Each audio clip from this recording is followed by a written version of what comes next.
सभी भाषाओं के जानकार थे। वो नौकरी को तलाक दे दिया। जो एक तरफ अंग्रेजों से भी लड़ रहे थे, दूसरे तरफ भारतीयों से भी लड़ रहे थे। देश अंदर ही अंदर खोखला, ना जाने कितने बच्चे अनाथ हो जाते थे। अंग्रेजी शिक्षा का परम समर्थन दिया। शरीर से हिंदुस्तानी हो लेकिन दिल और दिमाग से वो अंग्रेज हो। तो भारतीय सिर्फ देखते रहे कि अंग्रेजी से ही मात दिया जा सकता है। परिणाम क्या हुआ?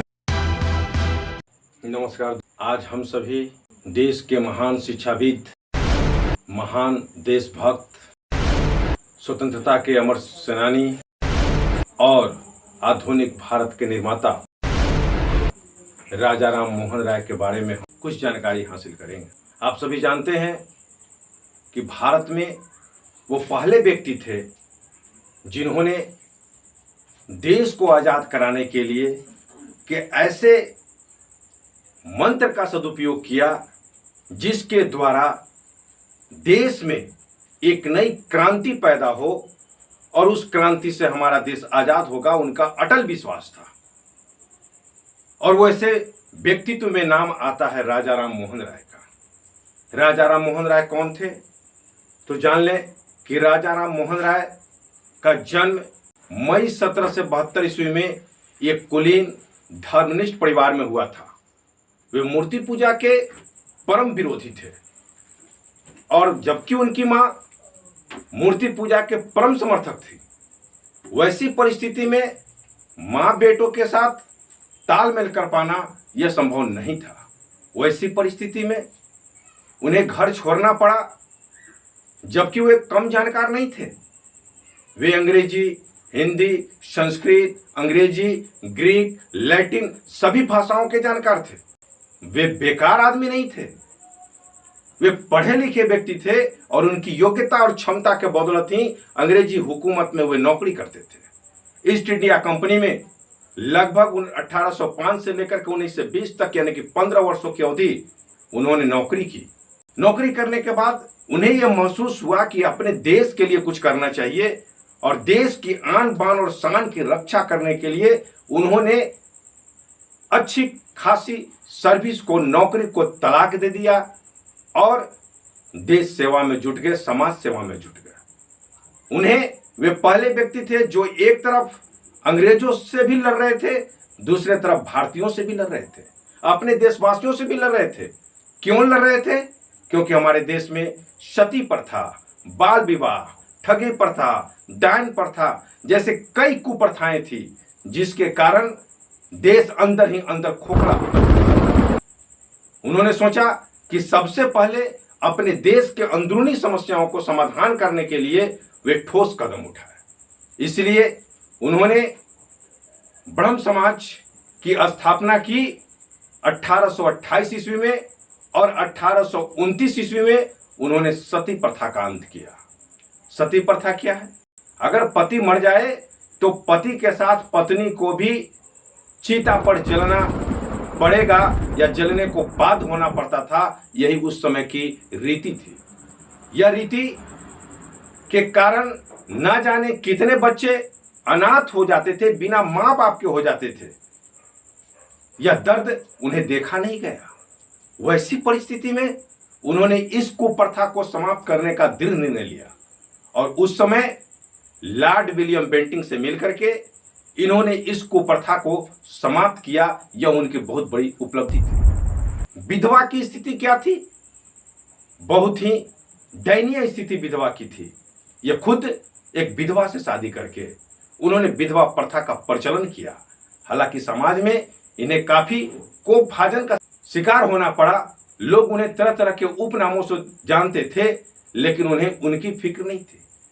वो पहले व्यक्ति थे जिन्होंने अंग्रेजी हुकूमत को हिलाने के लिए यह सोचा कि अगर देश में अंग्रेजों को भगाना है, देश को आजाद कराना है और अपने देशवासियों के अंग्रेजों से मुक्त करना है, तो इसके लिए शिक्षा में बदलाव करनी होगी। और वो पहला व्यक्ति थे जिन्होंने अंग्रेजी शिक्षा का परम समर्थन दिया।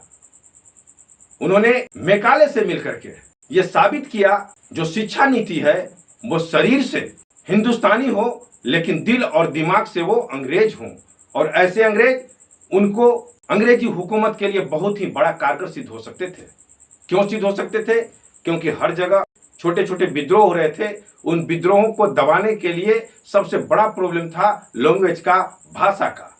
इसलिए भारतीयों को उसी के अनुरूप तैयार करने के लिए अंग्रेजों के लिए एक सुंदर मौका था कि हम भारत में रहें और भारतीय के द्वारा ही भारतीय के आंदोलन को समाप्त करवाएं, उस पर नियंत्रण करवाएं। वैसी परिस्थिति में इन्होंने अंग्रेजी शिक्षा की प्रश्रय देना शुरू कर दिया, बढ़ाना शुरू कर दिया। परिणाम क्या हुआ? प्रेसिडेंसी कॉलेज की स्थापना बंगाल में की गई। धीरे धीरे शिक्षा में सुधार करने के लिए अनेक अंग्रेजी स्कूल खोले गए। अंग्रेजी पढ़ लिख जाने के बाद भारत के लोगों ने समझा कि चूंकि जो भी किताब में बातें लिखी होती थी वो अंग्रेजी में लिखी होती थी और अंग्रेज भारतीय भाषा को तो समझ पाते थे, लेकिन भारतीय अंग्रेजी भाषा को समझ नहीं पाते थे। अगर अंग्रेज भारतीयों के सामने ही कह देता था अंग्रेजी में कि उसे मार दो, तो भारतीय सिर्फ देखते रह जाते थे। वैसी परिस्थिति में वे कुछ समझ नहीं पाते थे। आपको याद होगा कि जितने भी फ्रीडम फाइटर हुए, जितने भी हमारे देश में अंग्रेजों से लड़ने वाले हुए, वे सब के सब पढ़ाया लायर थे, वकील थे। उसके पीछे कारण था कि सब अंग्रेजी के अच्छे विद्वान थे, जानकार थे। वे जानते थे कि अंग्रेजी के कानून को अंग्रेजी से ही मात दिया जा सकता है। इसलिए वे भारतीयों को गोलबंद करने में लग गए। उन्हें बंगाल नवजागरण युग के पितामह कहा जाता था, क्योंकि बंगाल में एक नई चेतना उन्होंने जागृत किया। इतना ही नहीं, कुछ लोगों का ऐसा भी मानना है कि सती प्रथा जो प्रचलित थी, फल फूल रहा था, उसके पीछे कई दंत कथाएं हैं। कुछ लोगों का मानना था उस समय कि राजा दक्ष की पुत्री माता सती ने अपने पति के उपेक्षा के कारण अपने आप को अग्नि में प्रवाहित कर दी थी, अग्नि में जल गई थी, और जिसके कारण सती प्रथा शुरू हो गया था। लेकिन यह प्रथा उतना दमदार नहीं है, क्योंकि इससे भगवान शंकर की तो मौत नहीं हुई थी, उनके साथ तो नहीं जले थे।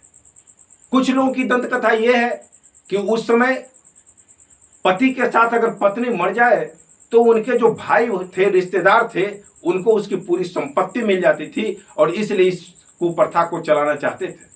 लेकिन लॉर्ड विलियम बेंटिंग और राजा राम मोहन राय के कठिन प्रयासों से यह प्रथा को बंद कर दिया गया, और फिर ठगी प्रथा को बंद किया गया, विधवा विवाह चालू की गई, जिससे समाज में एक नई क्रांति पैदा हुई। आपको यह जानकर खुशी होगी कि वैसे महान सपूत जिन्होंने सती प्रथा का अंत किया, साथ ही साथ अंग्रेजी हुकूमत को हिलाने के लिए अंग्रेजी शिक्षा की प्रणाली को शुभारंभ किया, जिसके कारण देश में एक नई चेतना उत्पन्न हुई, नई जागरण उत्पन्न हुई, और 1885 में नेशनल कांग्रेस की स्थापना हुई।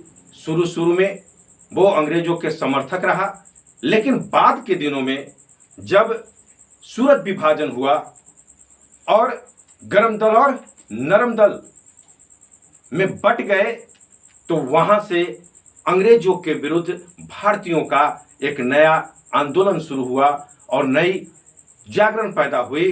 बाद के दिनों में गांधी जी ने इसे आकर के एक बृहद पैमाने पर फैला दिया, और परिणाम क्या हुआ कि हमारा देश आजाद हुआ। इसलिए अंग्रेजी के बीजारोपण और भारत में महिलाओं को यानी मरने से रोकने के लिए जो नीति बनाया गया, जिसके जनक राजा राम मोहन राय को माना जाता है, इसी कारण उन्हें आधुनिक भारत का निर्माता कहा जाता है। यह कटु सत्य है।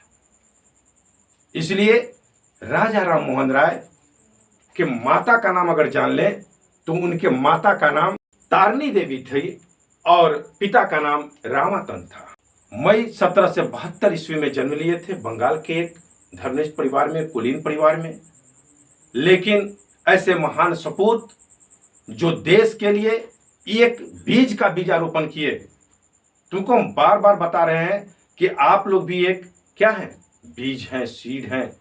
और वही सीड जब सही जगह पर, सही वातावरण में, सही समय पर रोपा जाता है तो वो वृक्ष का धारण कर लेता है, फिर उसको उखाड़ना संभव नहीं है।